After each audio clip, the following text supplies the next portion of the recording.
1352. Karen Brawley-Wildmere described cohesion as a dynamic process reflecting the tendency for a group to stick together and remain united in the pursuit of its instrumental objectives and for the satisfaction of member effective needs. Our journey. We were challenged to run across the world from NTU to a partner university in Taiwan. This journey is approximately 13,500 miles. This challenge was done as a sports psychology cohort, and our team performed very well. Due to our very strong performances, we placed second overall with a total of 319.86 miles. This is roughly 64 miles each in 5 weeks, and we challenged ourselves to go 5 to 6 miles per week, which is around 25 to 30 miles over the duration of the race. So to have more than doubled our personal goal is a great effort. To witness each other's activities, we created our own Strava club page, with which each team member was able to upload their activities on. On this Strava page, we were able to see who had gone the furthest each week and who had completed the most activities. We also created a group chat via social media to stay in touch with one another. And we created a Teams group to have more effective team meetings. And this is because when we used Microsoft Teams, we could schedule meetings so that everyone was aware when the meetings were taking place, and it allowed for meetings to be more personal despite the current climate with COVID-19 restrictions. We aimed to have at least one online meeting each week, and this was so that we could discuss how the week had been for everyone with regards to running distances, and also to assist each other with reading and research articles. In our team, we decided that everyone should have a role, and each role was important to the team. I was the team leader, and my role was to ensure that our weekly miles were uploaded on time every Sunday evening to the challenge page. I also updated the team each week to tell them how we were doing in the regards to our race with the cohort. Jared was the event organiser, and his role was vital to ensuring that our weekly meetings were scheduled and at a convenient time for everyone. If we didn't accommodate for everyone, then people would potentially miss something important during the meeting. Rashan was the group scribe, and his role was prevalent in meetings. He would take notes and record certain things to ensure that everyone would know what had happened if they'd forgotten or were unable to attend for certain reasons. Beth was the group motivator, and she kept us all motivated before someone went on a run or a walk.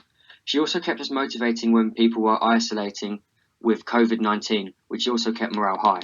Max was the kit organiser, and we decided that our team colour would be navy blue. Max's role was to ensure that we all had the correct colour for our team meetings or activities. We found it important to have a colour as it gave our team a sense of identity and unity, which is important when we are unable to meet in other capacities other than online. Our team faced many challenges during our race, but by far the largest challenge was COVID-19. The ever-changing restrictions prevented our team from doing certain activities face-to-face. The majority of our meetings had to be done online, and this reduces the personal element of a team, and this can become a barrier to working together and becoming more cohesive as a running team. The theory we have chosen to use is the conceptual model of group cohesion by Karen, Widmeyer and Brawley. Cohesion, as stated by Karen, is a dynamic process that is reflected in the tendency for a group to stick together and remain united in the pursuit of its instrumental objectives and/or for the satisfaction of member effective needs. This means that cohesion is the tendency for a group to stick together in order to achieve a common goal or attend to member needs.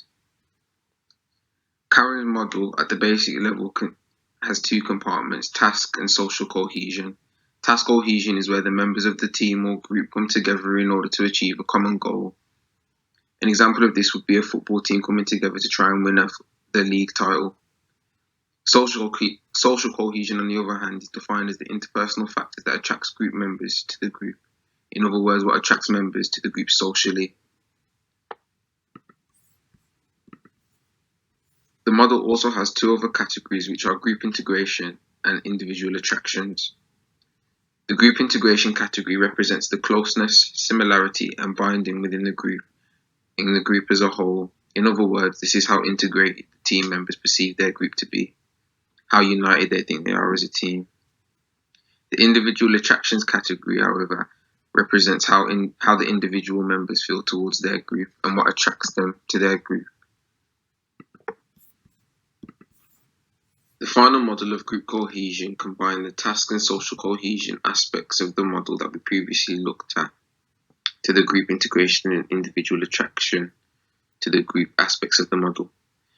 This leaves us with 4 sections, which are group integration task, individual attractions to the group task, group integration social, and individual attraction to the group social. Group integration task is how united the group is in order to reach and achieve set goals and complete the tasks and objectives. The individual attraction to the group task is why the individual individual team member is attracted to achieving the group's goals and what solely motivates them. Group integration social is how united the group is when developing social relationships within the group. And individual attractions to the group social is the motivations of an individual team member towards the social relationships within the group. Jared Murray, event organizer. Karen Widmeyer and Brawley's conception of group cohesion is separated into 4 smaller subjects, both with task cohesion and social cohesion. These 4 subjects are group integration task, GIT, individual attractions to the group task, ATGT, group integration social, GIS, and individual attractions to group social, ATGS. An example of how group integration task links to our team is we all took part in contributing runs and miles towards the whole virtual race across the world. An example for individual attractions to the group task within our group is how we all feel our group is doing towards the main goal and how our roles are going each.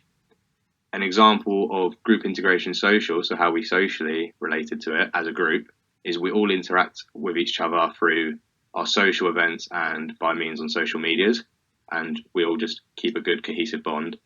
And individual attractions to group social, ATGS, is how we all feel towards group social.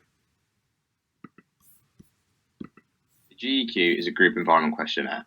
The purpose of the group environment questionnaire gives each participant an individual score on their view of how cohesive the group is as a whole. However, the GEQ doesn't show the individual relationships between each other in the team. This is a negative of the model. However, sociograms do this and can help identify cliques as well as social isolation within the group. But at Team 52, we decided not to complete a sociogram test as this may directly affect cohesion between certain individuals and then negatively affect the whole team. Team 52 decided to complete the GEQ on 2 occasions, which was both at the start and the end of the race. This would help evaluate the changes in cohesion as the race went on. Here is our GEQ results. Overall, we saw increases in all cohesive aspects apart from attraction to group tasks. This shows that especially socially, we became a more cohesive unit as the race progressed. However, the decrease in ATGT shows as the race went on, we became less focused on reaching our goals. As in the first few weeks, we were above our target. Our results were also similar to the study of Benson et al. In that. Hi, I'm Max, and I'm going to be talking about the Benson et al.'s research article on cohesion in elite youth sport. The purpose of this study was to test the structure of the Czechian and Slovakian equivalent of the youth sport environment questionnaire. The other reason was to see how cohesion affects team performance in youth elite sport. There were 246 participants in this study, of which 225 were male and 21 were female. 149 were from the Czech Republic and 97 Slovakia. The age of the participants ranged from 13 to 19, with the mean age being 15.49 and the standard deviation 1.35. The sample was taken from 18 different teams, of which there were 11 male football teams and 7 handball teams, where 4 were male and 3 were female. The size of the teams ranged from 6 to 20 people, with the mean being 13.72 and the standard deviation 3.95.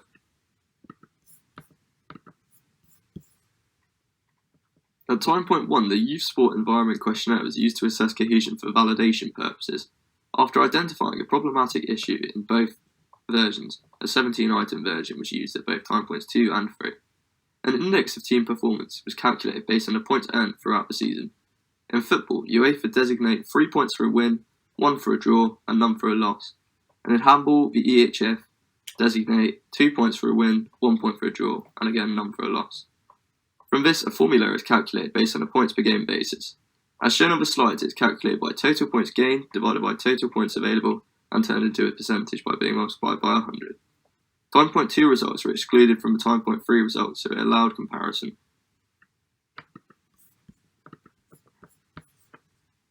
Multi-level regression modelling was used to analyse the impact of performance at time point 2 on task and social cohesion at time point 3.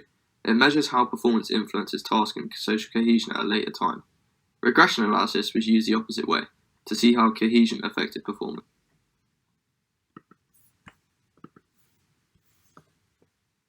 Social item 15, which was along the lines of "we stay in touch out of practice," was removed due to a translation error, and when it was repeated a second time, produced almost a perfect model fit for the whole sample. The research showed that good performance led to less variance in the team's cohesion, so we were all giving similar scores in a YRCQ. Also, it was found that task and social cohesion did not significantly improve the team's performance.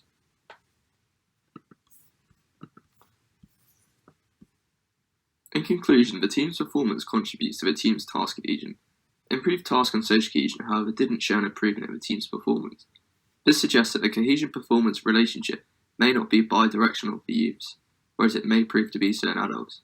The lack of evidence for cohesion being a key factor in team performance should not detract from the importance of cohesion in youth sport, though. Hi, I'm Beth, the motivator for Team 52. For what my fellow teammates have discussed in regards to the core theory, the conceptual model of group cohesion by Karen Widmer and Brawley, the research article by Benson et al., I'll give you 2 recommendations on how to become an effective race across the world team. The first recommendation to increase the effectiveness of your team would be to ensure that task and social cohesion within the team is in equilibrium. By ensuring that task and social cohesion is equal, this will allow the team members to come together to achieve the common goal, which would in this case be working together to make it virtually around the world. From the conceptual core theory by Karen Widmer and Brawley, social cohesion enables members of the team to have interpersonal attraction among the group, while still having the main goal of racing across the world. This is also essential as team bonding is vital to complete the goal. A team with a good social cohesion will be bonded more, and this is important to reach the end goal. A team with good task cohesion will ensure teammates are united in reaching the instrumental objectives of your race across the world team. Without having both a good task and social cohesiveness, the team would fall apart and not complete the end goal.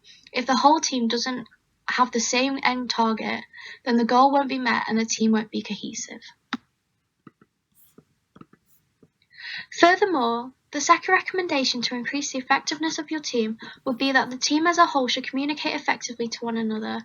A team cannot be cohesive if communication is ineffective. By having a strong communication, each member of your team will know exactly what is happening within the group. Communication is key as this will enable teammates to plan runs or walks together while also keeping track of how many miles has been done as a team. To reach the end goal, your team must communicate a lot throughout the period where the running is taking place. This could be done via a social media platform. Having a consistent form of communication to your team will increase the cohesiveness in your team while also staying on top of how many miles has been done. As a team, everyone should know exactly what role they have to play, and the team's goal should be explained distinctly. If communication is not done effectively, this could lead to goals and roles within the team being unclear and different for one another. In conclusion, we became an effective race across the world team through enhancing our group cohesiveness by improving our task and social cohesion, which allowed us to reach our individual and team goals as a cohort. Thank you.